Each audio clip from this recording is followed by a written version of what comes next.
नमस्कार। आज का मेरा वीडियो ग्रुप डिस्कशन पर है और इंटरव्यूज़ पे है। आपने देखा होगा कि कोई भी कंपनी में अगर आप अप्लाई करते हो तो ग्रुप डिस्कशन एक सिलेक्शन का मेथड रहता ही है। तो ग्रुप डिस्कशन क्यों किया जाता है, तो अगर हम इसको एक ही लाइन में समझें तो ग्रुप डिस्कशन में उस बात की जांच होती है कि आप जब किसी ग्रुप में हो तब आप अपनी बात कैसे रखते हो, कैसे दूसरों को कन्विंस करते हो, कैसे टू द पॉइंट बात करते हो, आपका कॉन्फिडेंस लेवल क्या है। आप अगर किसी को क्रिटिसाइज़ करते हो कैसे करते हो, आपका क्रिटिसिज्म होता है तो कैसे आप रिएक्ट करते हो, अपनी बॉडी लैंग्वेज को कैसे कंट्रोल करते हो, और किस किस रोल में आप ग्रुप डिस्कशन में अपने आप को ले जाते हो या ढालते हो। फॉर एग्जांपल, ग्रुप डिस्कशन की जब शुरुआत होती है तो अगर आपने शुरुआत कर दी तो आपको एक लीडर के तौर पर माना जाएगा कि ये बंदा इनिशिएटिव लेता है। तो जो लोग जनरली ग्रुप डिस्कशन में स्टार्ट भले गलत ही लो या सही लो, उसका कोई ज़्यादा इंपॉर्टेंस नहीं है, पर अगर आपने ग्रुप डिस्कशन स्टार्ट कर दिया उसका मतलब आपको एक ऐसा माना जाएगा कि आप लीडरशिप के गुण आप में है, एट्रीब्यूट्स जिसको हम इंग्लिश में बोलते हैं। एक बार आपने स्टार्ट कर दिया उसके बाद ग्रुप में आपको अलग अलग रोल प्ले करने हैं, क्योंकि लीडर तो एक ही बन सकता है। तो एक ऐसा भी रोल है कि भाई आप जो है ग्रुप को लाइन पे रखते हो, कि ग्रुप कोऑर्डिनेटर जैसा काम करते हो, जहाँ पर आप ये चीज़ का ध्यान रखते हो कि जितने भी लोग बात कर रहे हैं वो जो मेन इश्यू है, मुद्दा है, उससे भटक ना जाए।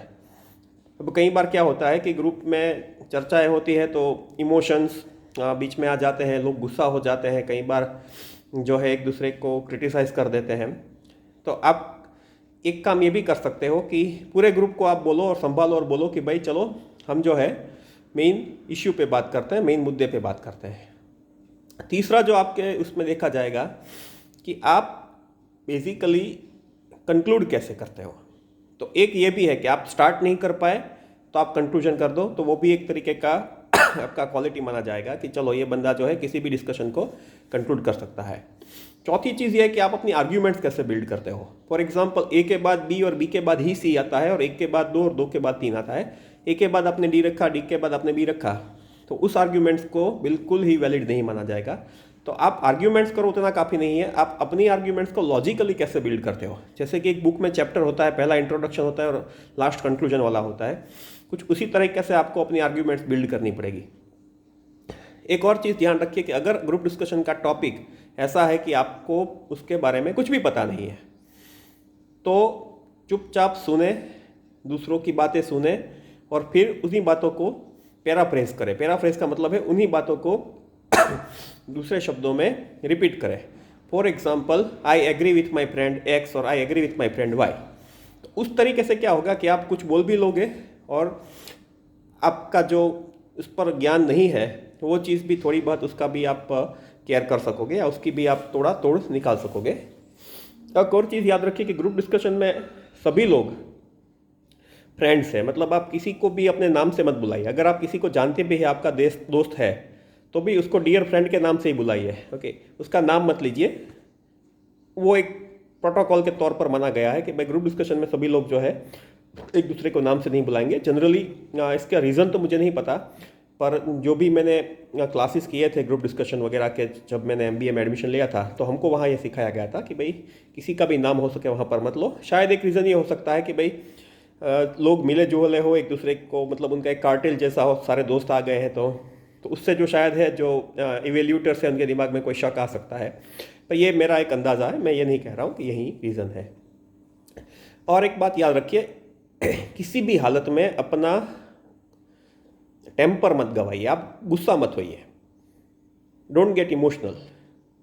अब क्या होगा कि कुछ पॉलिटिक्स का या कुछ रिलीजन का या कुछ ऐसा टॉपिक आ गया जिसमें आप बहुत टची है, तो आपका कंट्रोल, आउट ऑफ कंट्रोल होना दूसरों के लिए फ़ायदा कर देगा, क्योंकि आप वहाँ जॉब पाने के लिए है। तो ये तो नॉकआउट राउंड है, आपको पता ही है, it is a KO, knockout round, fine. तो आपका गुस्से होने का मतलब है आप खुद को ही उस राउंड से बाहर कर रहे हो। तो कभी भी गुस्सा मत होइए, चाहे कैसी भी कमेंट हो, आप डिसएग्री होते हो तो अपनी बात को लॉजिकली रखिए। You can always disagree with anyone. एक और मुद्दा ये भी है कि ग्रुप डिस्कशन के दरमियान कुछ लोग ज़्यादा ही अच्छा बनने की कोशिश करते हैं, दूसरों को चांस देते हैं कि भाई ये नहीं बोल रहा है तो इसको चांस देते हैं। अब ये स्ट्रेटजी भी गलत नहीं है। वो इवेल्यूएटर्स पर रहेगा कि इस चीज़ को वो पॉजिटिवली ले का नेगेटिवली। कई बार क्या होगा कि जो नहीं बोल रहा है आपको लगेगा कि आप उसको बोलने को बोलोगे तो आपका अच्छा इंप्रेशन जाएगा, पर वो फिर इतना अच्छा बोल दे कि शायद आपका भी पत्ता कट जाए। तो ये एक स्ट्रेटेजी है, आप ऐसा कर सकते हो चाहो तो, पर इसमें एक रिस्क रहेगा। तो एक और चीज़ याद रखिए जो मेरे हिसाब से सबसे इम्पॉर्टेंट है, बाकी सब बाद में, जो अभी तक जो भी हमने डिस्कशन किया उसको हम एक तरफ रखेंगे और ये बात को एक तरफ रखेंगे कि काफ़ी बार जो है लोग बोलते ही नहीं है। ग्रुप डिस्कशन में होता क्या है कि कुछ जो स्टूडेंट्स है या कुछ पार्टिसिपेंट्स हैं वो बोलते ही नहीं है, वो बोल नहीं पाते हैं। ऐसा नहीं है किसी को बोलना नहीं है, for the lack of confidence और for the lack of knowledge और कोई भी रीज़न हो सकता है, पर वो बोल ही नहीं पाते हैं। तो एक चीज़ याद रखिए, सही गलत, सच्चा झूठा, आगे का पीछे का, रिलेवेंट इरेलेवेंट, कुछ भी बोलो, हिंदी इंग्लिश गुजराती या कोई भी लैंग्वेज में बोलो, पर बोलना ज़रूरी है। आप वहाँ बोलने के लिए जा रहे हो। अगर आप नहीं बोलते हो तो उसका मतलब तो यही है कि आपका पत्ता कट जाएगा, आप उस सिलेक्शन राउंड से बाहर निकल जाएंगे, उस कैंपस से आप बाहर निकल जाएंगे। तो बोलना बहुत ज़रूरी है, बोलिए। सही गलत आगे पीछे का वो सब केयर बाद में आपका सीखने को मिलेगा। जब आप ज़्यादा कंपनीज में अपीयर होंगे, ज़्यादा ग्रुप डिस्कशंस की प्रैक्टिस करेंगे तो अपने आप ही आप सीख जाएंगे कि सही कैसे बोलना है। पर पहला स्टेप यह है कि आपको बोलना पड़ेगा। तो ये चीज़ याद रखिए, शर्माइए मत, किसी भी तरह से अपने को पुल ऑफ कीजिए, थोड़ा आवाज़ को ऊंचा कीजिए, अगर दूसरे नहीं सुन रहे हैं तो आर्ग्यूमेंट्स बिल्ड कीजिए, पढ़िए। और हर एक राउंड के बाद जब आप अगर फेल होते हो तो उसमें से सीखिए। अगर आपका एक ग्रुप डिस्कशन खराब गया और उसमें से आप नॉकआउट होते हो तो उसमें से सीखिए कि आप क्यों बाहर निकाले गए, आपने क्या गलती की, उस पर रिफ्लेक्ट कीजिए। उस पर रोने का सवाल नहीं है, क्योंकि जो गया सो गया। और आपको बेसिकली एक ही चीज़ करनी है कि उसमें से खुद की एक डायरी बनानी है और लिखना है कि आपने किस तरीके की स्ट्रेटेजी, गलत स्ट्रेटेजी लगा दी। तो उससे क्या होगा कि आपको धीरे धीरे एक आपका प्रोफाइल बन जाएगा कि ये गलती आप करते हो और फिर उस पर आप सुधार कर सकोगे। बाकी ग्रुप डिस्कशन की जो टेक्निकल डायमेंशन है उसमें बहुत सारे लोगों ने बहुत अच्छा काम किया है, बहुत बढ़िया ट्रेनर्स है यूट्यूब पे। यूट्यूब ने पूरा जो नॉलेज है उसको डेमोक्रेटाइज कर दिया है, काफ़ी अच्छे ब्लॉग्स भी है और बुक्स भी है। तो वो चीज़ें तो आपको आराम से गूगल पे मिल जाएगी। उसमें ऐसा कुछ नहीं कि किसी एक ने अच्छा लिखा है, किसी एक ने अच्छा नहीं लिखा है। पर एक बात यही है कि आपका कॉन्फिडेंस जो है बहुत इंपॉर्टेंट है और बोलना बहुत इंपॉर्टेंट है। बाकी चीज़ें जो है टेम्परामेंट है, नॉलेज है, आपका लीडरशिप लेने का सवाल है या कोई भी और सवाल है, वो धीरे धीरे आप प्रैक्टिस से हल कर पाओगे। पर जो कॉन्फिडेंस है और जो बोलना है, अगर उस पर ही आप काम नहीं कर पाओगे तो शायद मुश्किल हो सकती है। और एक ही रास्ता है इसकी, आप प्रैक्टिस कीजिए। ज़्यादा से ज़्यादा कंपनीज में, चाहे कैंपस से मिले, कैंपस के बाहर से मिले, अपने आप को एक्सपोज कीजिए, अपने आप को ग्रुप डिस्कशन का हिस्सा बनाइए। वो अपने आप ही आपको धीरे धीरे कॉन्फिडेंस उसका मिल जाएगा। तो ये कुछ प्रास्ताविक बातें थी, बड़ी बेसिक बातें थी। और मेरे हिसाब से मैंने कोशिश की थी कि मेरा जो भी थोड़ा बहुत नॉलेज है मैं आपके साथ शेयर करूं। आशा है कि आपको ये वीडियो अच्छा लगा होगा। और मैं ये बिल्कुल नहीं करूँगा, सब्सक्राइब कीजिए, लाइक कीजिए। लाइक अच्छा लगा हो तो कीजिए, नहीं लगा हो तो डिसलाइक भी कीजिए, क्योंकि अल्टीमेटली एक वीडियो अगर वैल्यू एडिशन करता है तो लाइक होगा ही, और वैल्यू एडिशन नहीं करता है तो लोग नहीं देखेंगे। तो मुझे फीडबैक अपने व्यूज़ पर से मिल ही जाएगा।